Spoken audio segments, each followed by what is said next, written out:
Back, this is Guru from Guru commerce वाला। Last lecture में हमने न्यू चैप्टर स्टार्ट किया था, सोशल रिस्पॉन्सिबिलिटीज ऑफ बिजनेस। उसमें हमने बेसिक अंडरस्टैंडिंग उस चैप्टर की पढ़ी थी और नीड एक टॉपिक था, वो हमने कवर किया था। ठीक है, एक चीज आपको बताना चाहूंगा दोस्तों, टाटा ग्रुप ऑफ कंपनीज आपको पता होगा, जैसे टीसीएस है, Tata steel, Tata watch, Sonata etcetera. जितनी भी टाटा कंपनीज है ना, उन कंपनीज का प्रॉफिट का हिस्सा जाता है चैरिटेबल ट्रस्ट को। कितना? 66% ऑफ प्रॉफिट।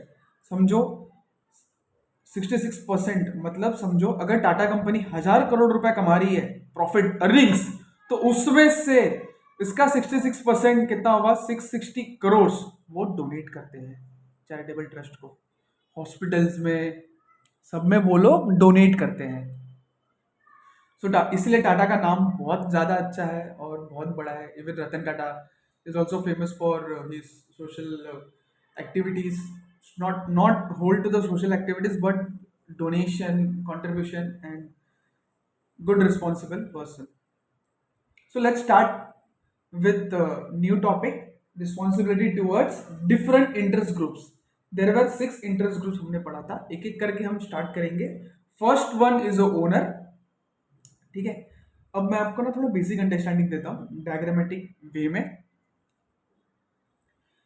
ये ओनर है, ठीक है, ये ओनर है। ओनर क्या करता है? कैपिटल कंट्रीब्यूट करता है बिजनेस में, बिजनेस को कैपिटल कंट्रीब्यूट करता है। समझो ये सोलली पार्टनरशिप फर्म है, ठीक है, यहाँ पे दो ओनर हो गए, एक ये ओनर है, एक ये, दोनों ने 50-50% कैपिटल दिया। क्या दिया? कैपिटल कंट्रीब्यूट किया। ठीक है, किसको दिया? बिजनेस को, बिजनेस को दे दिया। अरे बिजनेस आदमी तो नहीं है ना, बिजनेस को कौन मैनेज करता है? मैनेजमेंट। ठीक है, ये हमने मैनेजमेंट चैप्टर में पढ़ा था। बिजनेस को मैनेजमेंट मैनेज करने वाला मैनेजमेंट, बोर्ड ऑफ डायरेक्टर्स, ठीक है, सीईओ, सीएफओ, सब मैनेज करते हैं बिजनेस को, समझो। तो वो लोग ओनर का फंड यूज करते हैं बिजनेस पर्पस के लिए। तो जो भी ओनर का फंड है ना, बिजनेस पर्पस के लिए यूज होना चाहिए और किसी के लिए ही होना चाहिए। ये भी हम लोग अपने पैराग्राफ में, आंसर में पढ़ेंगे, पॉइंट में पढ़ेंगे। ठीक है, जो बिजनेस के लिए यूज होना चाहिए और अच्छे से यूज होना चाहिए। तो ये डायग्राम से आपको क्लियरली समझ जाएगा कि ओनर अलग है और एक बिजनेस अलग है। तो बिजनेस को मैनेज करता है ये मैनेजमेंट, और ओनर बिजनेस में पैसा देता है। हो सकता है ओनर भी मैनेजमेंट का पार्ट, मतलब मैनेजमेंट के साथ काम करे, बट नहीं, मेन अभी हम लोग को ये समझना है कि यहाँ पे ओनर अलग है। ठीक है, सो स्टार्ट करते हैं with the first point, optimum use of capital. मतलब क्या होगा? जो भी बिजनेस में पैसा आ रहा है, ठीक है, बिजनेस का ओनर जितना भी कैपिटल कंट्रीब्यूट कर रहा है, ठीक है, वो सेफ्टी से यूज करना चाहिए, रिस्क नहीं लेना चाहिए। ठीक है, ऐसा नहीं कि उसने अपने पर्सनल यूज में ले लिया, ये गलत है। अदर यूज के लिए नहीं, वो सिर्फ और सिर्फ बिजनेस पर्पस के लिए यूज होना चाहिए, अदर यूज के लिए नहीं यूज होना चाहिए। ठीक है, और रिस्की चीज में डालना नहीं चाहिए, मतलब अपने पर्सनल चीज के लिए नहीं हो, स्टॉक मार्केट में पैसा डाल दिया, ठीक है, वो चीज गलत है। बिजनेस के लिए पैसा लिया है तो बिजनेस करो, जो बिजनेस है। सेकेंड पॉइंट, बिजनेस और मैनेजमेंट को मिनिमाइज क्या करना चाहिए? वेस्ट। कैसे मैक्सिमाइज प्रॉफिट करेंगे तो मिनिमाइजेशन वेस्ट होगा, और टाइम का भी बचत होगा, पैसा भी बचत होगा, और मैन पावर भी बचत होगा। ठीक है, third point, efficient business, sorry, third point is exploring new business opportunities.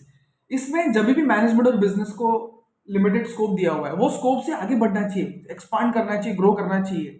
ठीक है, तब जाके बिजनेस आगे बढ़ेगा और ओनर का फंड यूटिलाइज होगा। और एक एग्जांपल, मतलब अभी समझो बिजनेस का एक ही ब्रांच है, तो दूसरा ब्रांच खुलने का एफर्ट लेना चाहिए। दूसरा ब्रांच खोलेंगे तो और ज्यादा प्रॉफिट और ओनर को maximum return. Fourth point, efficient business.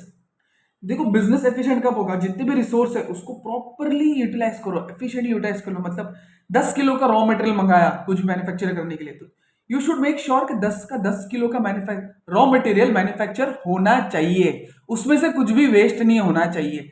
तब जाके बिजनेस एफिशिएंसी होगी और प्रॉफिटेबिलिटी और प्रोडक्टिविटी बढ़ेगी। Fifth point, expansion and diversification. ये तो हमने मैनेजमेंट में पढ़ा है। सो दे शुड कंडक्ट, बिजनेस और management should conduct various research and development of products. जितने भी रिसर्च एंड डेवलपमेंट करेंगे उससे उनको नया आइडियाज मिलेगा और ज्यादा बिजनेस का नाम होगा। जैसे एप्पल बहुत रिसर्च करता है, एप्पल अपने प्रोडक्ट्स में, इसी तरह मोबाइल से जो भी एक्टिविटीज है उसमें रिसर्च होनी चाहिए। Sixth point, effective use of owner's fund. जो ओनर्स फंड है वो प्रॉपरली यूज होना चाहिए, ठीक है। शॉर्ट टर्म और लॉन्ग टर्म ओनर्स को बेनिफिट मिलना चाहिए, dividends, returns etcetera. Seventh point, reasonable profit. Reasonable profit होना बहुत जरूरी है। इससे क्या होता है, growth, expansion and financial stability आती है। ग्रोथ और एक्सपांशन आपको समझ गया होगा कि नया ब्रांच ओपन करना, आगे बढ़ना। फाइनेंशियल स्टेबिलिटी मतलब कंपनी के पास अगर प्रॉफिट हो रहा है तो बहुत पैसा आएगा, ठीक है। जितना प्रॉफिट आएगा उतना फाइनेंशियल स्ट्रांग होगी, स्टेबल होगी कंपनी। ये फाइनेंशियल स्टेबिलिटी हो गया। एथ पॉइंट, क्रिएटिंग गुडविल। जितना बड़ा reputation, well reputed company will earn goodwill in the market. Goodwill मतलब रिस्पेक्ट, ब्रांड से टाटा का ब्रांड, टाटा का जितना नाम है, ठीक है, इसलिए मैंने एग्जांपल लिया था। तो इसी तरह से कंपनी में जितना आप सोशल सर्विसिंग करोगे और ओनर्स के कैपिटल बराबर वे में यूज करोगे तो उसका अलग ही इंप्रेशन मार्केट में दिखेगा, और ये भी दिखेगा कि मैनेजमेंट अच्छे से यूटिलाइज कर रही है ओनर्स के फंड। 9 point, periodic information.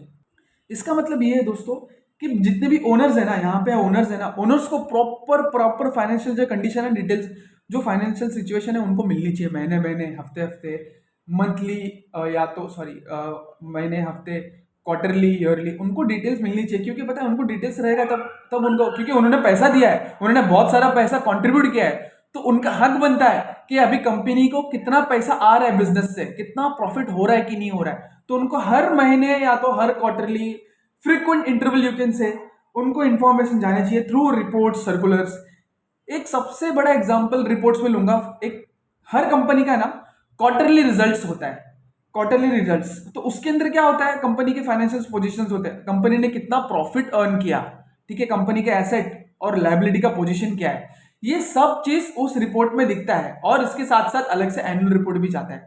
आप लोग भी कंपनी के साइट पे जाके ना देख सकते हो, आप भी पढ़ सकते हो उसको, ठीक है। आई थिंक आपको समझ गया होगा ये point. Last point, fair practices of a stock exchange. So यहाँ पे स्टॉक एक्सचेंज आपको पता है कितना मैनिपुलेशन होता है मार्केट में, मतलब उतार चढ़ाव भाव, कोई भी इसको कंट्रोल कर सकता है, कोई भी लूट सकता है। तो इसमें आपको एक सिंपल एग्जांपल दूंगा मैं। शेयर मार्केट में आप एक इन्वेस्टर हो, ठीक है, आपने शेयर खरीदा, ठीक है, आपने क्या किया, शेयर खरीदा, तो आप एक तरफ से ओनर बन गए शेयर मार्केट के, ठीक है। जो बड़ी बड़ी कंपनी टीसीएस, वो टीसीएस है ना स्टॉक मार्केट में लिस्टेड है, मतलब उनका आप भी शेयर खरीद सकते हो, आपके पास भी राइट है शेयर खरीदने का। तो अब समझो आपने शेयर खरीदा टीसीएस का, ठीक है, अचानक मार्केट में कुछ हुआ, हलचल हुआ, ठीक है, आपने खरीदा था टीसीएस का शेयर 4,000 में, अचानक मार्केट में हलचल हुआ, पता चला अरे यार ये कुछ ये हो गया वो हो गया, और ये स्टॉक मार्केट का सीधा भाव गिर गया 2,000। तो समझो आपको इसका 2,000 हो गया, फिर 2 दिन बाद पता चलता है इसका 1,000 हो गया। अरे भाई यहाँ पे कितना, 2,000 का नुकसान, यहाँ पे 1,000 का नुकसान। तो आपको भाव गिर रहा है ना, शेयर का प्राइस गिर रहा है। कैसे गिर रहा है, क्योंकि मार्केट में कुछ मैनिपुलेशन हो रहा है, स्टॉक मार्केट में बराबर कुछ सब झोल कर रहा है मैनेजमेंट, कोई बराबर ध्यान नहीं दे रहा है। तो इसलिए कौन इंपैक्ट पड़ रहा है, शेयर होल्डर, जो शेयर को होल्ड कर रहा है ना, वो उसको इंपैक्ट पड़ रहा है। वो इनडायरेक्टली क्या होता है, ओनर भी होता है, ठीक है। तो सारे जितने भी है ना, अनफेयर प्रैक्टिस नहीं होनी चाहिए, इसीलिए बोलते हैं fair practice. Management should fair practice on stock exchange. क्यों स्टॉक एक्सचेंज, क्योंकि स्टॉक एक्सचेंज से ही शेयर खरीदा जा सकता है। किसका शेयर खरीदा जा सकता है, कंपनी का, ठीक है। और कंपनी का शेयर खरीदते हैं तो बराबर डिटेल होनी चाहिए, ठीक है। सीक्रेट इंफॉर्मेशन नहीं होना चाहिए। सीक्रेट इंफॉर्मेशन मतलब ये होता है कि 3-4 लोग, समझो यहाँ पे ना 1 2 3 4 लोग हैं, ठीक है, यहाँ पे ना सब 4 लोग हैं, 1 लोग 2 लोग 4 लोग, कंपनी के अंदर ये 4 लोग काम करते हैं, ठीक है। कंपनी के अंदर ये 4 लोग काम करते हैं ना, ये समझो मैनेजमेंट के पार्ट है। तो इनको पता है मैनेजमेंट का परफॉर्मेंस क्या है, ठीक है। इनको पता है कि शेयर मार्केट क्या, कल को हमारे शेयर का प्राइस ऊपर जाने वाला नीचे जाने वाला है। तो इन लोग गलत नहीं करना चाहिए। इन लोग अगर शेयर को खरीद कर रख लिए, अभी समझो कल शेयर मार्केट का ये टीसीएस का शेयर का भाव ऊपर जाएगा, ठीक है, ये शेयर का भाव ऊपर जाएगा।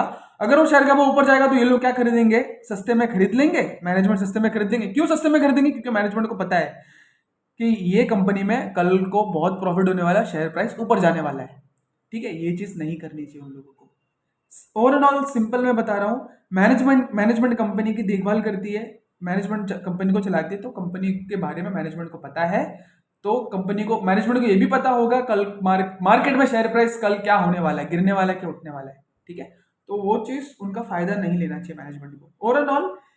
ओवरऑल शॉर्ट इन सेंस कि कोई सीक्रेट इंफॉर्मेशन मैनेजमेंट के पास नहीं होनी चाहिए जो इन्वेस्टर को, ओनर को लूट सके, और फेयर ट्रेडिंग होनी चाहिए। We are done with the owners, ठीक है, सोशल रिस्पॉन्सिबिलिटी टू ओनर्स। अभी